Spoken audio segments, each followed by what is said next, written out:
희생 없는 참 속죄예요. 함께 읽겠습니다. 기적과 관련하여 아직 남아있는 두려움을 모두 없애기 전에 아주 명확하게 해두어야 할 점이 있다. 참 속죄는 십자가가 아니라 부활이 확립하였다.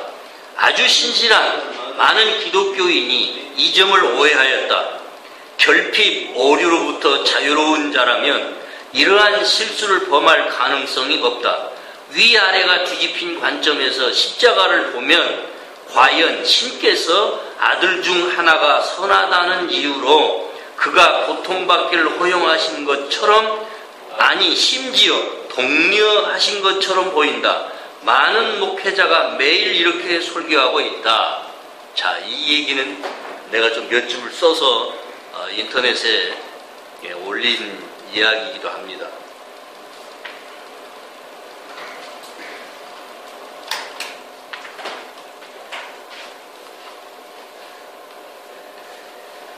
설명을 해드릴게요. 희생 없는 참 속죄라는 말은 한마디로 말하면 십자가가 없는 참 속죄를 말씀하는 거예요. 그러니까 기적 수업은 기독교의 교리를 뛰어넘는다고, 이걸 뒤집어 버린다고요. 기독교의 교리는 예수님이 십자가에서 죽으시고 흘려주신 피로 죄사함 받는다. 참 속죄를 말하고 있죠. 그러니까 이 희생을 통해서, 그럼 그 희생은 어디서 갖고 온 아이디어냐? 이 희생이라는 아이디어는 구약 성경에서 가지고 왔지요. 구약에서. 그럼 구약에 무슨 아이디어가 있느냐? 유대인들이, 이스라엘 사람들이 모세의 율법을 따라서 짐승을 희생시켜서 소 잡고 양 잡고 염소 잡고, 진짜 가난한 사람은 비둘기 한 마리 몇 마리 가지고 오고, 그 다음에 소제를 드렸어요. 소제는 가루 음식을 이렇게 오늘날로 보면 빈대떡 비슷하게 붙여가지고 전병이라고도 합니다. 그걸 붙여서 이제 소제를 드렸어요. 가루 음식으로 올리는 제사가 소제예요. 그래서 이 5가지 정도로 설명합니다.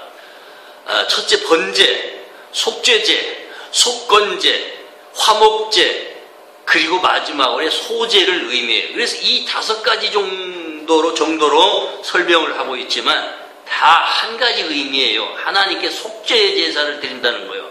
그 중에 이제 속건제나 화목제는 하나님께 드리는 그런 어떤 속죄의 의미보다는 백성들 간에 서로 화목을 위한, 하나님과 화목하고 백성과 화목하는, 사람들끼리 화목하는 그런 어떤 사회계약적인 그런 의미를 담기도 합니다. 하지만 어쨌든지 간에 희생이라고 하는 그 원리, 그 아이디어를 가지고 와서 차입하는 거예요. 차용해 오는 겁니다. 신약에 와서 예수 그리스도의 십자가의 죽음을 해석할 때에 이 희생의 원리를 가지고 와서 해석을 하는 거예요. 이게 아이디어라는 거지. 하나님이 100% 순수한 계시가 아니라 인간의 관념적 사고체계에서 해석한 거라 이거지. 그렇게 보고 있는 거예요. 그러니까 교리라고 하는 것이 그렇다는 거야.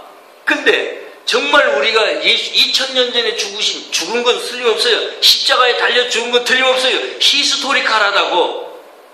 100% 거짓이 없는 사실이에요. 팩트라고요. 오늘날 말로 표현하면. 그러니까 십자가에 죽은 건 틀림없어. 그리고 부활도 틀림없이 했어. 해석에 있어서 참 속죄의 원리는 부활에 있다.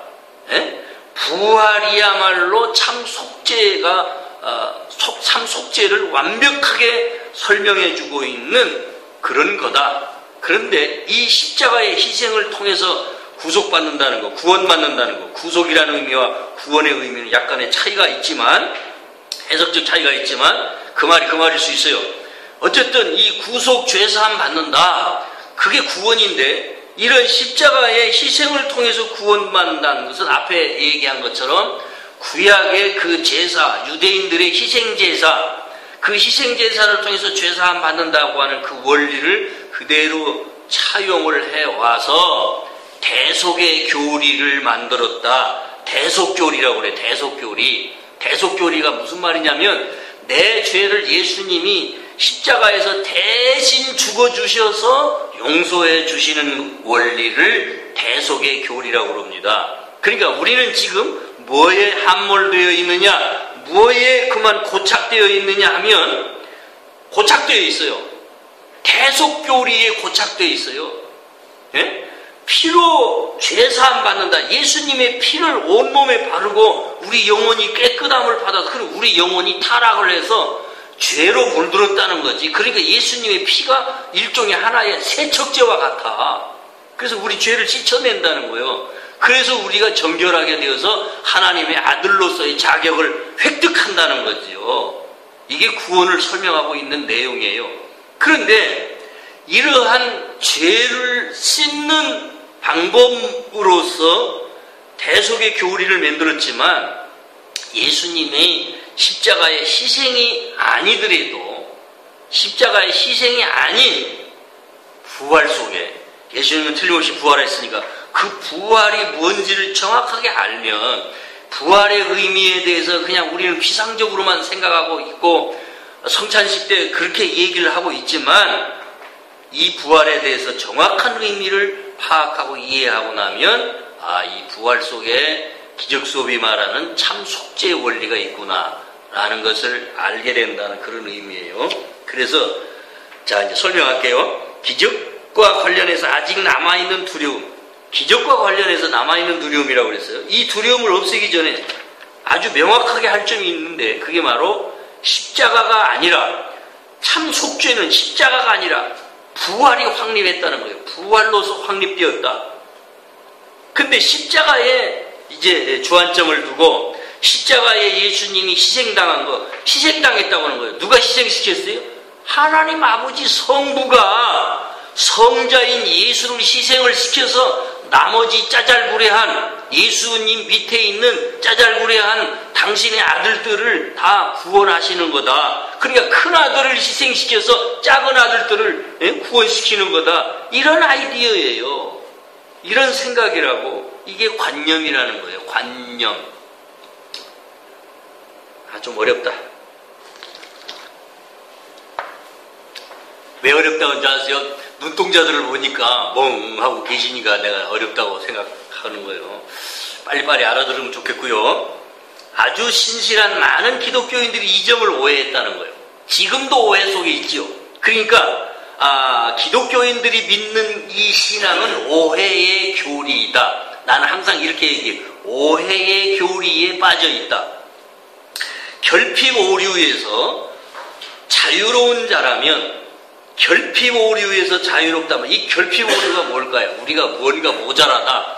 우리가 죄 때문에 하나님 앞에 은혜를 다 못 받았다. 우리가 죄가 있어서 구원받지 못하고 있다. 이게 결핍 오류야. 그런 실수를 범할 가능성이 없다는 거지. 이 결핍 오류에서만 완전히 자유롭다면 실수하지 않는다는 거예요. 위아래가 뒤집힌 관점에서 십자가를 보면, 위아래가 뒤집힌 관점이란 말은 그러니까 좌우지간에 이게 이제 거꾸로 되어 있다는 거예요. 지금 거꾸로 해석하고 있다는 거죠. 그걸 이제 제대로 다시 한번 뒤집어서 정확하게 갖다 놔야 된다는 얘기인데, 위아래가 뒤집힌 관점에서 보면 과연 하나님이 당신의 아들 중 하나가 선하다는 이유로, 깨끗하다는 이유로, 죄가 없다는 이유로, 예수님만이 죄가 없는 완전한 사람이다.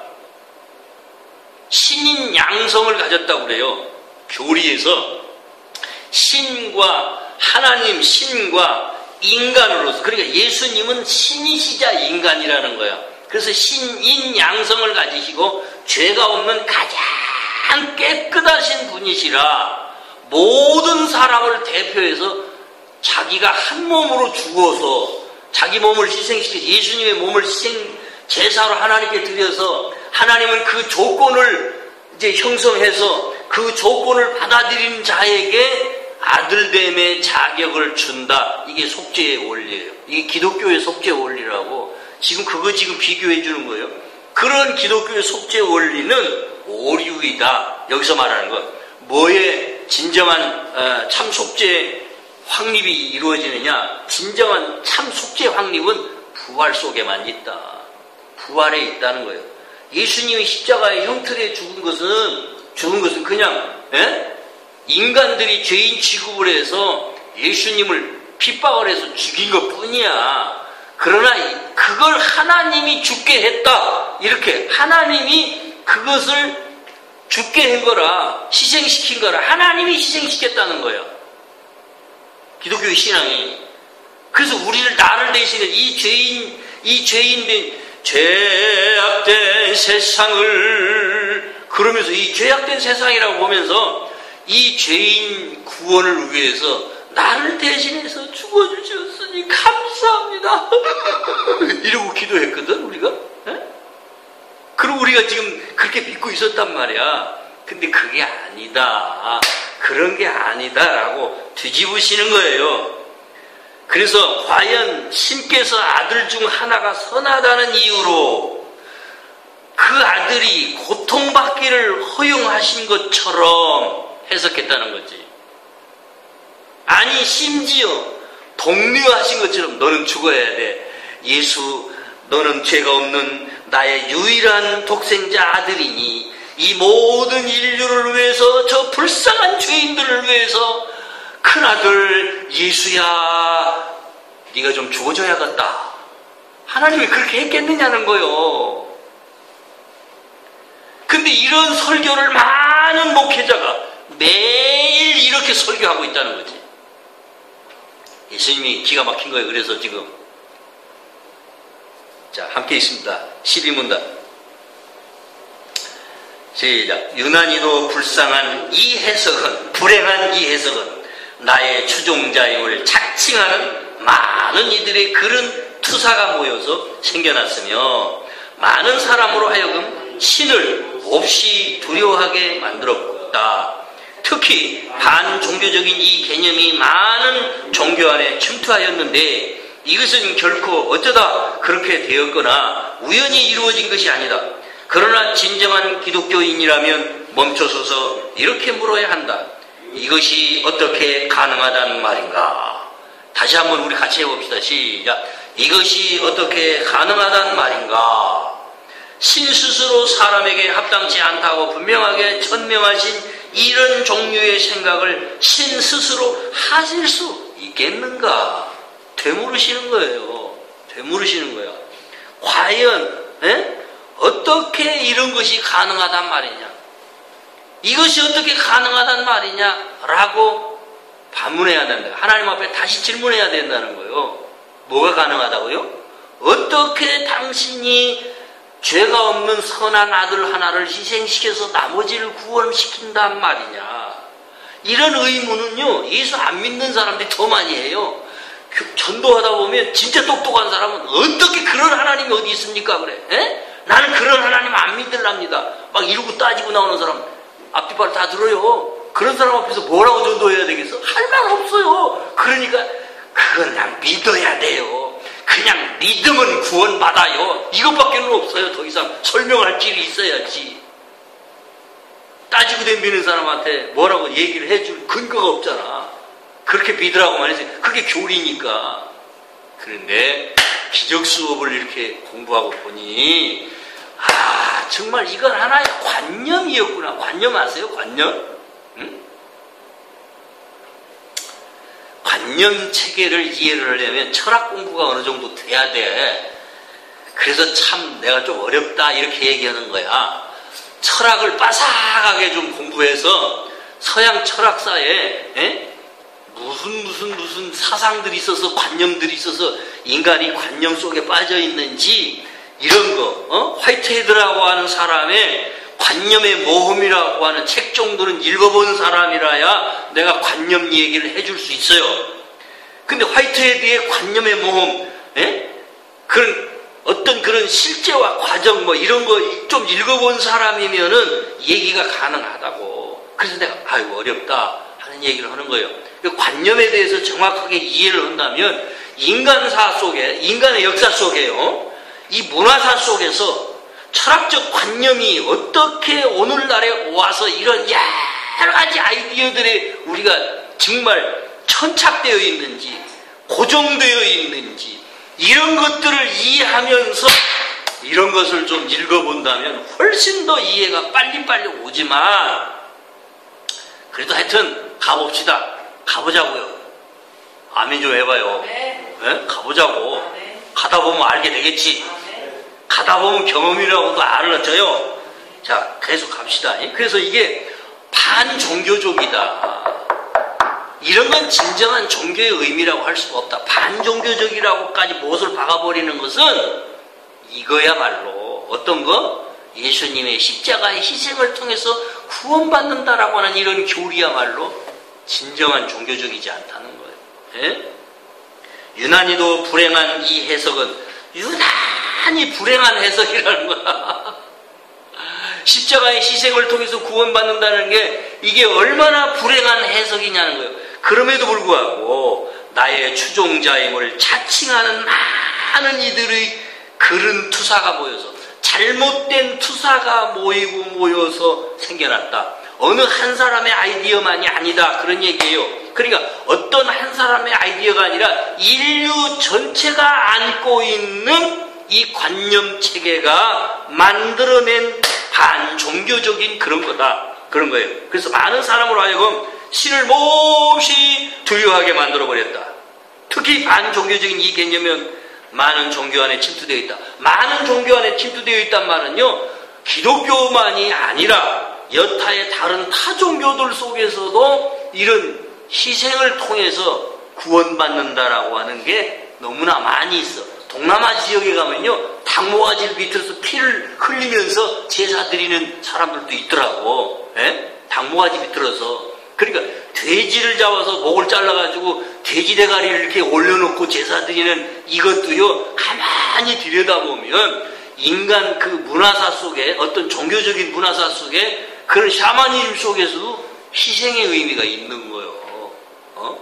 그런 거라고요. 그러니까 많은 종교 안에 침투한 관념이다, 이렇게 얘기하고 있는 거예요.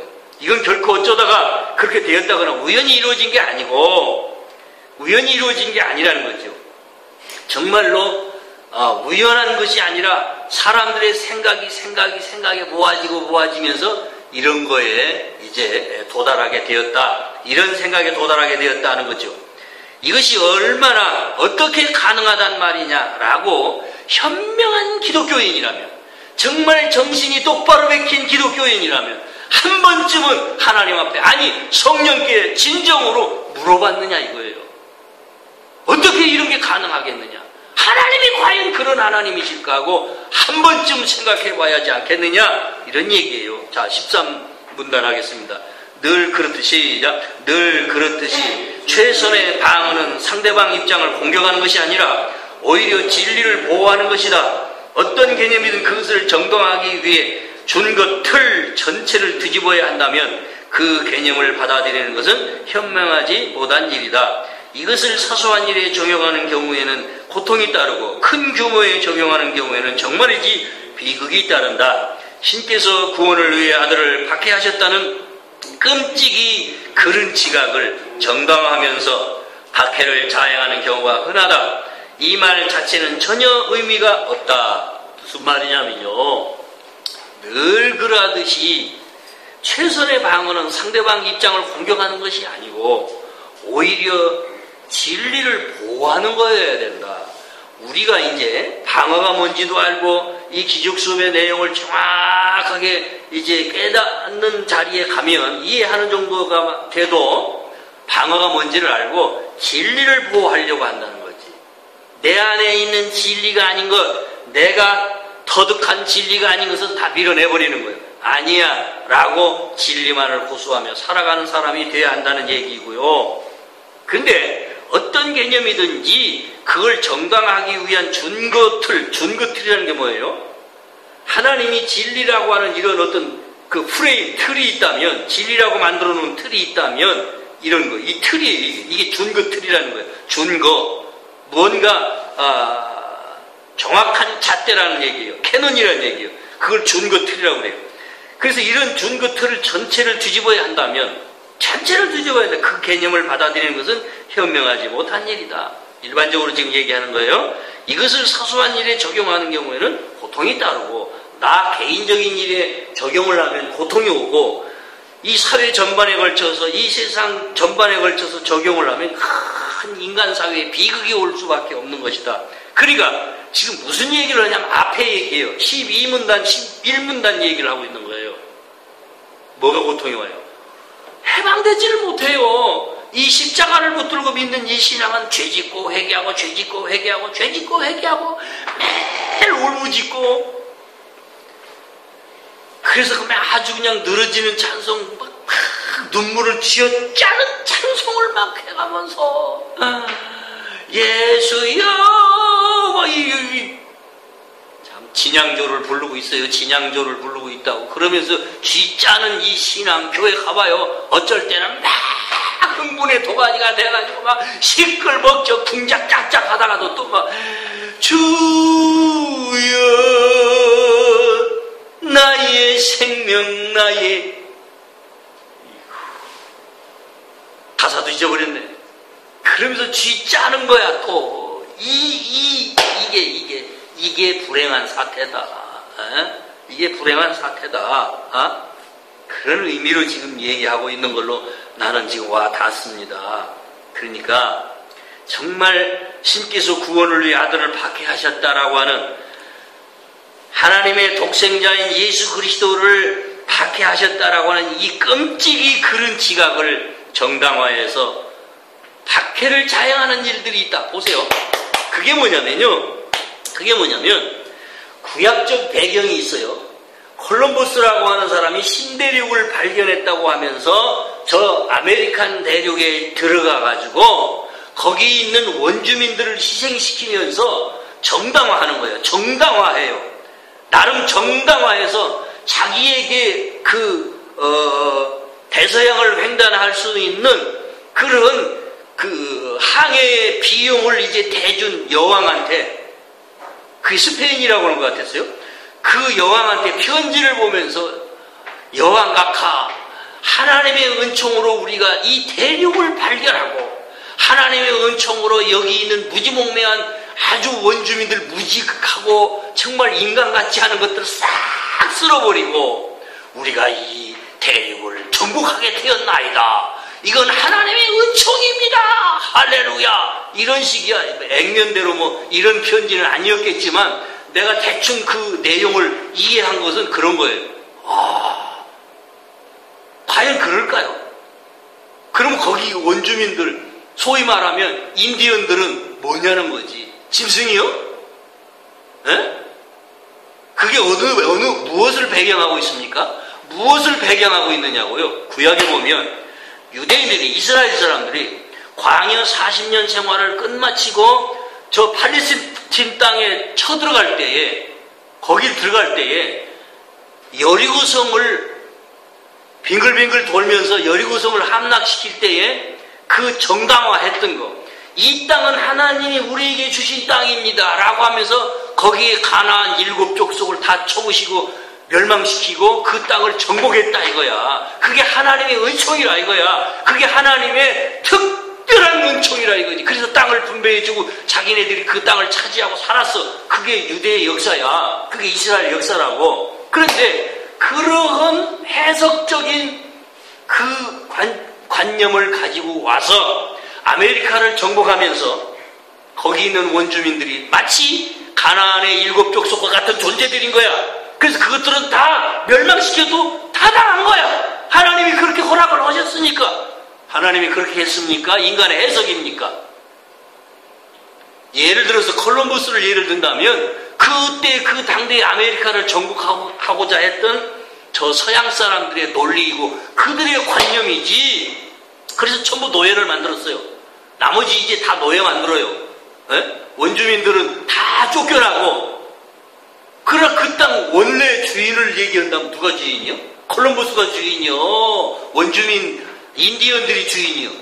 인디언이 주인이지. 말을 하자면 이게 지금 기독교 사상 안에 면면이 흐르고 있는 저 저변에, 저 밑바닥에 깔려있는 기독교인들의 잘못된 사고, 관념이 있다니까. 그러니까 예수님의 십자가의 희생을 빗대서 할 수 없어. 이런 것은 희생시킬 수밖에 없어.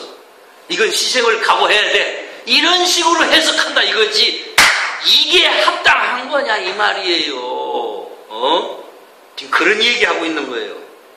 그래서 박해를 자행하는 경우가, 그러니까 예수님이 박해받으셔서 희생당하셨다라고 해석하기 때문에 어떤 일에 관해서는 정당하게 박해를 자행하는 이유가 많다 이거지. 그게 바로 지금 아메리카 신대륙 발견한 얘기이며, 우리가 혹은 살아가는 중에 어쩔 수 없이 이걸 희생시킬 수밖에 없네, 이걸 하는 사람이 희생해야 돼, 그래서 여러 사람을 살리는 거야, 이런 얘기 하잖아요. 하나가 희생돼서 여럿이 좋다면 희생할 수밖에 없지.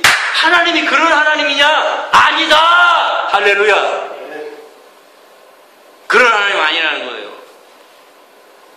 이게 봐요. 우리의 사고체계를 이제 확실하게 제자리로 돌려놓는 거예요. 아시겠습니까? 자, 14문단 하겠습니다.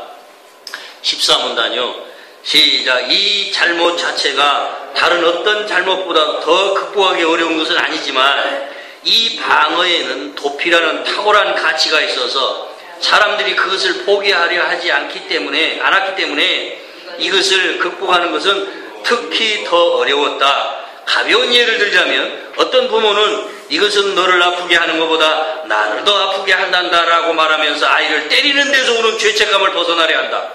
성부께서도 정말로 이렇게 생각하신다고 믿을 수 있겠는가? 이러한 생각이야말로 모두 뿌리채 뽑아버려야 하므로, 이런 종류의 생각이 아예 마음 안에 남아있지 않도록 아주 확실하게 해야 한다. 그대가 나빠서 내가 벌을 받은 것이 아니다.